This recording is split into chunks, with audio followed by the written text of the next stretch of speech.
ದಶರಥನಂದನ ಶ್ರೀ ರಘುರಾಮಚಂದ್ರ ನೀನೇ ರಕ್ಷಿಸು.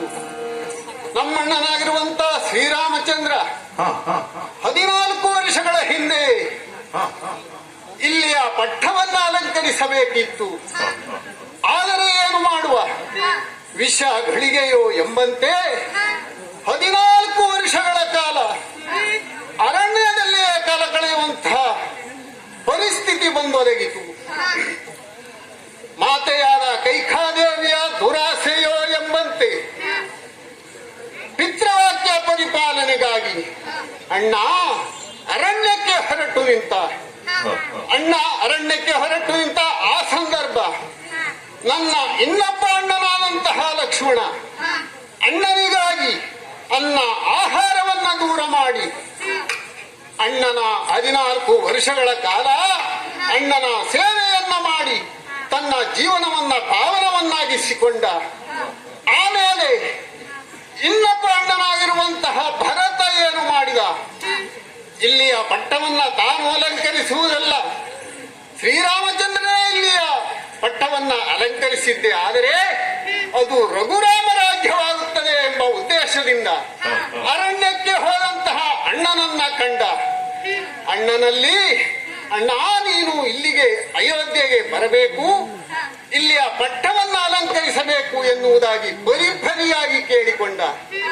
14 ವರ್ಷ ಕಳೆಯದೆ ಅಯೋಧ್ಯೆಗೆ ಬರುವುದಿಲ್ಲ ಎಂದು ಹೇಳಿದ.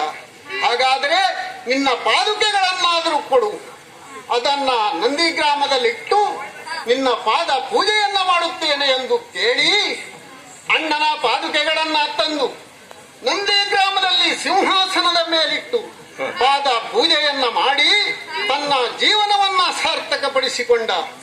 ಈ ರೀತಿಯಲ್ಲಿ ಲಕ್ಷ್ಮಣ ಹಾಗೂ ಭರತ ತಮ್ಮ ಜೀವನವನ್ನ ಸಾರ್ಥಕಪಡಿಸಿಕೊಂಡರು. ಮೂರನೆಯ ತಮ್ಮನಾಗಿರುವಂತಹ ಶತ್ರುಘ್ನನೆಂದರೆ ನಾನು ಅಣ್ಣನ ಸೇವೆಯನ್ನ ಮಾಡುವಂತಹ ಭಾಗ್ಯ ನನಗೆ ಇದುವರೆಗೂ ಬರಲಿಲ್ಲ. ಈಗ ಬಂದಿರುವುದೊಂದು ಸುಯೋಗ. ಅಣ್ಣ ಅರಣ್ಯದಲ್ಲಿರುವಾಗ ಅತ್ತಿಗೆಯ ಅಪಹರಣವಾಯಿತು. ಆಗ ರಾವಣಾದಿ ರಕ್ಕಸರನ್ನ ಕೊಂದ ಪರಿಣಾಮ ಬ್ರಹ್ಮಹತ್ಯ ದೋಷ ಅಂಟುಕೊಂಡಿದೆ ಎನ್ನುವುದಾಗಿ ಗುರು ಪುರೋಹಿತರು ಆತನಿಗೆ ಅರುಹಿದರು. ಇದನ್ನ ಪರಿಹರಿಸಿಕೊಳ್ಳಬೇಕಾದರೆ ನೀನು ಯಜ್ಞಾಧೀಕ್ಷನಾಗಿ ಕುಳಿತುಕೊಳ್ಳಬೇಕು. ಕುದುರೆಯನ್ನ ಶೃಂಗರಿಸಿ ಬಿಟ್ಟು ಅದಾವ ನಾಡನ್ನೇ ಸೇರುತ್ತದೆಯೋ ಅಲ್ಲಿಯ ಕಟ್ಟ ಧರಣಿ ಪಾಲಕರಲ್ಲ ಕಪ್ಪ ಕಾಣಿಕೆಯನ್ನ ಕೊಟ್ಟು ನೀನು ಮಾಡುವಂತಹ ಯಜ್ಞದಲ್ಲಿ ಭಾಗಿಯಾಗುತ್ತಾರೆ ಎನ್ನುವುದಾಗಿ.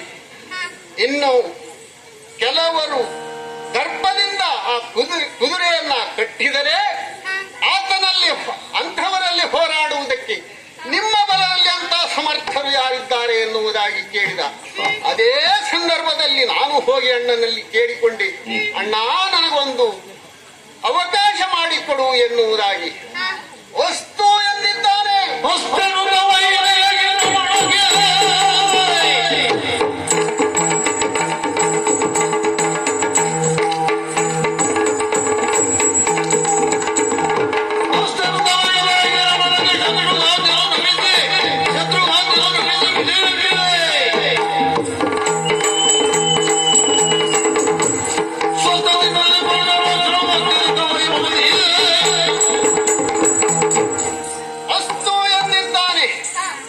ತಡ ಮಾಡುವುದಲ್ಲ, ಶೃಂಗರಿಸಿದ ಕುದುರೆಯ ಜೊತೆಯಲ್ಲಿ ನಮ್ಮ ಬೆಂಬಲಕ್ಕಾಗಿ ಲಕ್ಷ್ಮಣನ ಮಗ ಹಾಗೂ ಭಾವನಾದ ಇಂದ್ರಜಿತ್ತು ಹಾಗೆ ಕಪಿ ವೀರರನ್ನ ಕೂಡಿಕೊಂಡು ತೆರಳಬೇಕಾಗಿದೆ. ಇನ್ನು ನಮ್ಮ ತುರಗ ಯಾವ ಕಡೆ ಪ್ರಯಾಣ ಬೆಳೆಸ